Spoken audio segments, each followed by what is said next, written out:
Mr. Túlio de Oliveira is the director of the CRISP, and he now joins me live from Durban. Thanks for your time, Prof. We appreciate it. So we just heard from the NICD about this new variant. They say that there's some cause for concern because it has unique mutations, but also saying South Africans should not panic. What's your view? Good evening, Shahan, and to your listeners. So I just saw my colleagues on eNCA. And just to say, we all work together as part of the Network for Genomic Surveillance. So just to answer you, Shahan, and to the public, panic do not help. Because what we have to do is to deal with this pandemic with the best scientific facts, and as quick and as efficiently we can. So in the last couple of weeks, together with the NICD, CRISP, and the Network for Genomic Surveillance, have described this new variant, which is called the C.1.2. What we did is very methodically present this information for both our National Department of Health, but also to the WHO, the World Health Organization Evolution Working Group, which this today, the WHO put this new variant on the radar. What it means?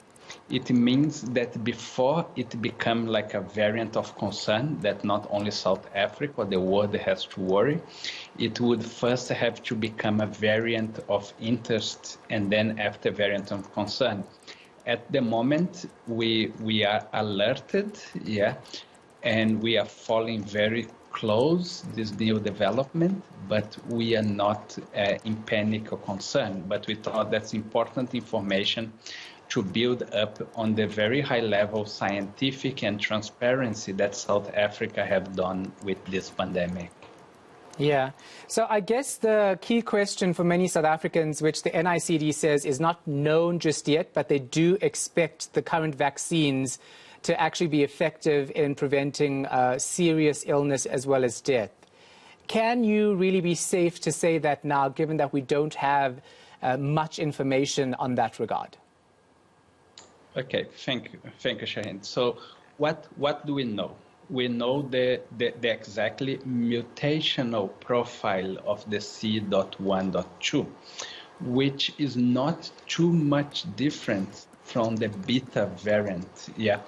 So what we do expect, we expect the vaccines that worked on the beta variant, for example, to also work very well on this new variant C.1.2. Why that? Because the mutations are very similar, and it's the mutation on the virus that would decrease neutralization of the vaccines. As our colleagues highlight from the NICD and from VITS, at the moment, the prevalence of this lineage is not even yet a variant in South Africa. It's around 2 to 3%. At the moment, over 95% of the infections are still the Delta, which it is the vaccines are very effective against that variant, even more than the Beta, but it's a very, very transmitted variant. And that's why our third wave is taking longer to decrease as our second and first wave. You were quoted, Prof, as saying the constellations of mutations worry us.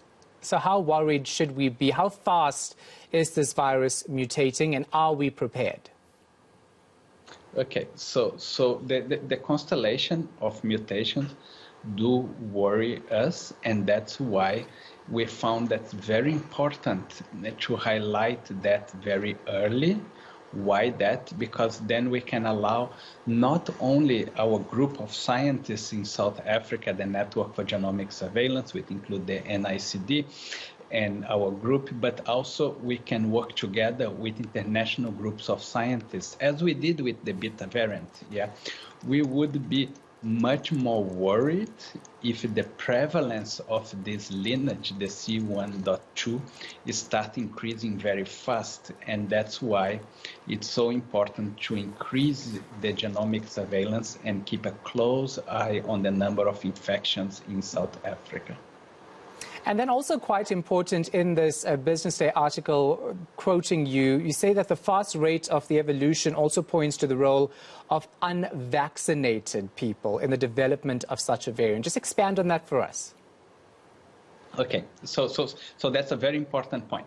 Yeah, so one thing that we know is that, and we know that not only from South Africa, but for most of the countries that expand vaccination very quick in the world, is that vaccines not only protect the development of disease and death, which we know that's the main effect of a vaccine, but it also slows down transmission rate, because it builds population immunity.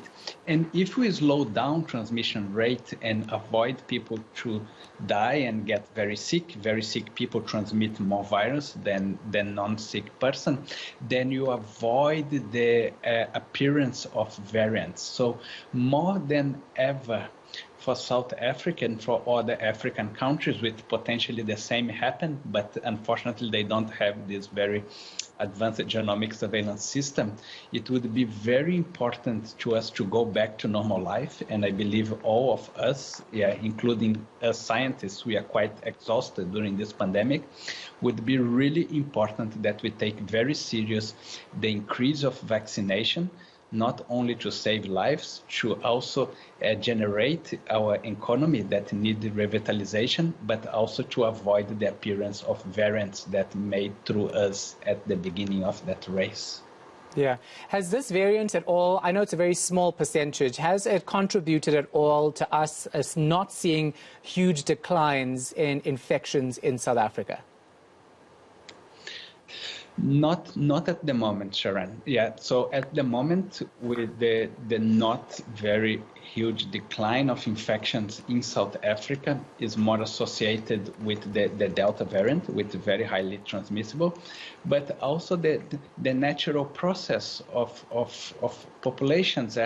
After being normally in a kind of restrictive movement, people try to overcompensate with movement and social interaction. So many of you may not be aware, but at the moment in South Africa, some of the main measures of mobility and social interaction is currently higher than pre-pandemic level. So South Africa is not only mixing, but they are moving and they are trying to almost overcompensate for the time lost. So we do believe that is one of the main reasons why this third wave is not decreasing so fast. Interesting. All right. Thank you so much for your time and your insight. We do appreciate it. Director of the KwaZulu-Natal Research, Innovation and Sequencing Platform, Professor Túlio de Oliveira.